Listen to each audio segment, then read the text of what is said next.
Before we get into how networks are actually wired and what kind of options you have for hooking together different computers, let's talk about what a network is, and in particular, the different levels at which a network operates, because it'll help you understand what's actually going on here and see how there are several things that have to happen at once, and if any one of them fails, everything else above that level also fails, which is really helpful when you get into troubleshooting networks. As an analogy, we use a phone, something we're all really familiar with. Garrick and I actually had to search long and hard to find a phone that had wires still attached to it around the office, but we did find one. In order to make a phone call, let's suppose I'm going to call Garrick and I'm going to ask him, hey, what movie do you want to go see tonight?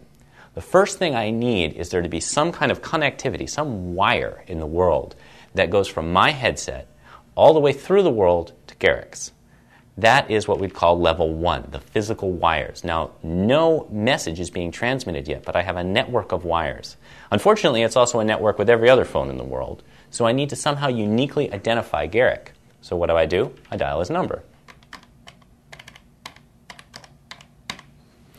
And now this phone is uniquely identified and made a connection with another phone out there in the world over the wires. So that's 2 levels of connectivity. All the wires connecting the network, and then uniquely identifying another node on the network. Once we've connected, now we have to communicate. So we need a language. Well, I'm going to speak English into this side of the phone, and Garrick's probably going to understand English and return English back to me. So now we have 3 levels of connectivity. We have the wires, we have uniquely identifying another phone, and then we have the language that we share in common. And then the 4th level on top of that is going to be the message that we're actually communicating about. In this case, what movie do you want to go see?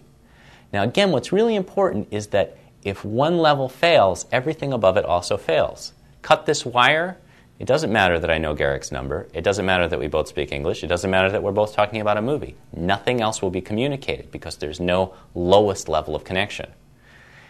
I could have a phone, and he could have a phone, but if I don't have his phone number, I'm lost. I can't call him. If I get his phone number, but he picks up the phone and starts speaking Spanish, I don't know Spanish. We can't communicate, even though we do have a connection between the 2 phones. And finally, if he wants to talk about going to see a club, music at a club tonight, and I want to talk about going to see a movie, we're not going to communicate very well either. So when you build your own network, you're going to have that same issue of several levels of connectivity. And to start with, let's look at the wires and how the actual components can be wired together.